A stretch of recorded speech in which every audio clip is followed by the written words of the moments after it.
सरकार की कड़ी मेहनत है। तभी तो हजारों की संख्या में जब लोग अपनी मनोकामनाओं को लेकर इनके दरबार में आते हैं तो वो खाली हाथ नहीं जाते। इनके चमत्कार इतने ज्यादा प्रसिद्ध हैं कि बड़े बड़े मीडिया हाउसेस ने इनका सच जानने के लिए बिल्कुल बागेश्वर धाम धीरेन्द्र जी शास्त्री के हम तो समर्थन करते हैं। और मैं तो देखिए एक बात खुली मैंने पहले ही बताई कि अगर अन्य धर्म के लोग इस तरह की कार्रवाई करते हैं, कुछ करते हैं तो वो तो ठीक है, और हमारा सनातनी अगर इस तरह से किसी पीड़ित को, और जब ठीक होकर के वो जाता है और उससे उस परिवार से पूछो जो इतने सालों से ग्रसित होता है और उसके अंदर उसके ऊपर क्या बीतती है ये पूरा। और मैं तो प्रत्यक्ष प्रमाण है, उदयपुर में भी हम लोग जहाँ हम जिस ओम बना मंदिर को पूछते हैं वहाँ ऐसे केसेस जाते हैं जो 14-12 साल से और वो ठीक होके जाते हैं। उसको ठीक होने के बाद पीड़ित परिवारों को पूछा करो। इसलिए ये हम लोग सनातनी लोग अगर कोई काम करते हैं तो उसके ऊपर उंगली उठती है, लेकिन जब ऐसे विदर्भी के जो लोग कर रहे हैं उनके ऊपर उंगली नहीं उठती है। तो सीधा हम तो बागेश्वर धाम का समर्थन करते हैं और उनका हम लोग समर्थन कर रहे हैं। साथ ही मैंने तो बाद वो बताया भी था, मैंने कहा भले हमारी जगन्नाथ रथ यात्रा हो चाहे नववर्ष के कार्यक्रम हो, ऐसे में अगर वो पधारते हैं और उनको निमंत्रण मिलता है तो हम उनका सहर्ष स्वीकार करेंगे। और मेवाड़ की धरती पलक पाव गजेंद्र आचार्य शिवदानी सेना संस्थापक बागेश्वर धाम के महंत धीरेन्द्र जी शास्त्री का हम पूर्ण रूप से समर्थन करते हैं। उन्होंने जो एक हिंदुत्व के प्रति, धर्म संस्कृति के प्रति जो बीड़ा उठाया है उसमें सदैव हमारा संगठन और हर सनातनी भाई उनके साथ है और हम उनको बहुत ही जल्द उदयपुर भी आमंत्रित करेंगे। जिस तरह से वो धर्म विरोधियों के खिलाफ जो काम कर रहे हैं वो बहुत ही सही कार्य है, जिससे हिंदुओं की एकजुटता बढ़ रही है। कुछ लोग जो उनके ऊपर आरोप लगा रहे हैं वो व्यक्ति उनकी आलोचना इसलिए कर रहे हैं कि उससे उनका जो मकसद है हिंदू धर्म को तोड़ने का, हिंदुओं की एकता को तोड़ने का, वो पूरा नहीं हो रहा है। इसलिए धीरेन्द्र जी का वो लोग विरोध कर रहे हैं। हम पूर्ण रूप से धीरेन्द्र जी शास्त्री का समर्थन करते हैं। मैं दिनेश मकवाना, अध्यक्ष धर्मोत्सव समिति। ये बागेश्वर धाम जो है ये साक्षात पीठ है, हनुमान जी का साक्षात पीठ है। मैं स्वयं उस स्थान पर गया हूँ और उसके साक्षात पीठ के दर्शन करते हुए और वहाँ जो चमत्कार नहीं, ये बालाजी का साक्षात स्वरूप सामने आ रहा है और जो दिन दुखियों को जो दर्द है वो दूर कर रहे हैं। और इसके माध्यम से सर्व सनातन आज एक मंच पर आए हैं और अगर बागेश्वर धाम की पीठ से अगर सर्व सनातन धर्म को एकजुट रहने के लिए कहा जाता है तो निश्चित तौर से ये पूरे विश्व में बहुत बड़ी काम बागेश्वर धाम द्वारा किया जा रहा है। हम पूरे तन मन धन से बागेश्वर धाम सरकार के साथ में है। नमस्कार।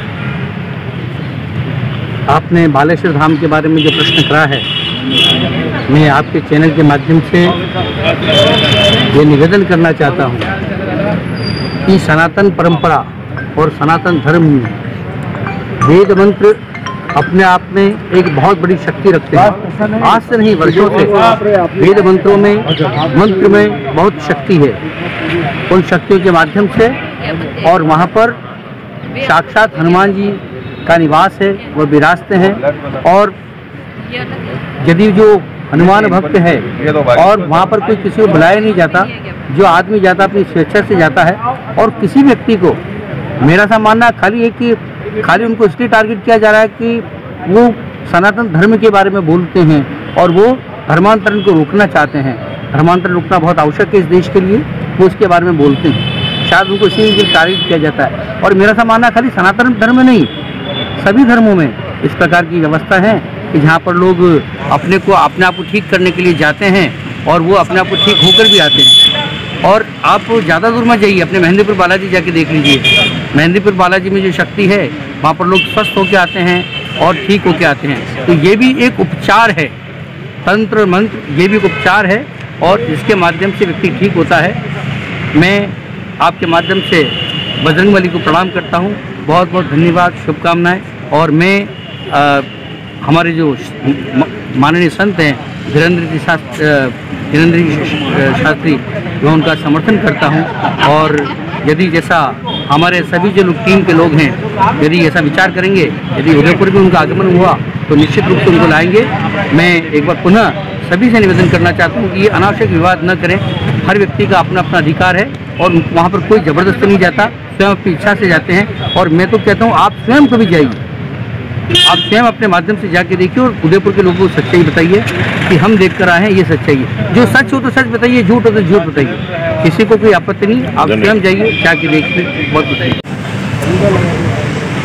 डॉक्टर जिनेंद्र शास्त्री, प्रदेश संयोजक भाजपा आपदा राहत एवं सहयोग विभाग राजस्थान।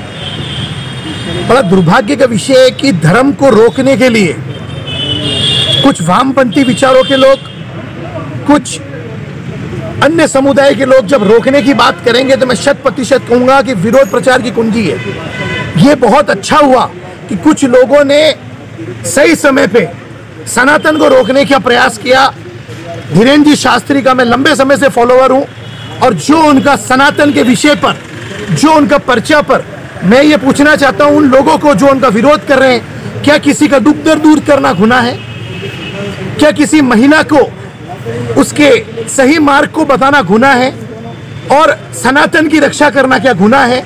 यदि ये गुनाह है तो इस गुनाह में हम करोड़ों सनातनी उनके साथ खड़े हैं और उनके साथ खड़े रहेंगे। किसी भी हद तक श्री राम, हनुमान और सभी धर्म के हम साथ हैं, लेकिन कोई धर्म की आड़ पर यह कहेगा कि यह मिथ्या है, उसका हम घोर विरोध करते हैं, उनकी निंदा करते हैं। माननीय धीरेन्द्र जी शास्त्री ने जिस प्रकार से बागेश्वर धाम की एक मिशन के रूप में काम कर रहे हैं, ये सभी उदयपुरवासी, प्रदेशवासी और विशेषकर मेवाड़ तो मीरा की नगरी है, वे सभी समर्थन करते हैं। बहुत बहुत धन्यवाद। जय हिंद, जय भारत। विशेष संपर्क प्रकोष्ठ भाजपा राजस्थान संयोजक। आज जो देश विरोधी जो ताकतें हैं, जो हिंदू धर्म के खिलाफ जो अभियान में लगे रहते हैं, कोई न कोई मुद्दा लेते रहते हैं और हिंदू धर्म को बदनाम करने की कोशिश करते हैं, इसी ताकतों का अपने को, देशवासियों को डट के मुकाबला करना होगा। तो हिंदू संस्कृति अगर जिंदा है तो अपन सभी लोगों का अस्तित्व है, और जिस दिन हिंदू संस्कृति खतरे में होगी तो अपन लोगों का अस्तित्व भी, हिंदू समाज का, पूरे समाज का अस्तित्व खतरे में पड़ेगा। इसलिए लोगों को जागरूक रहने की बहुत आवश्यकता है। इतने के लिए धन्यवाद। जय भारत।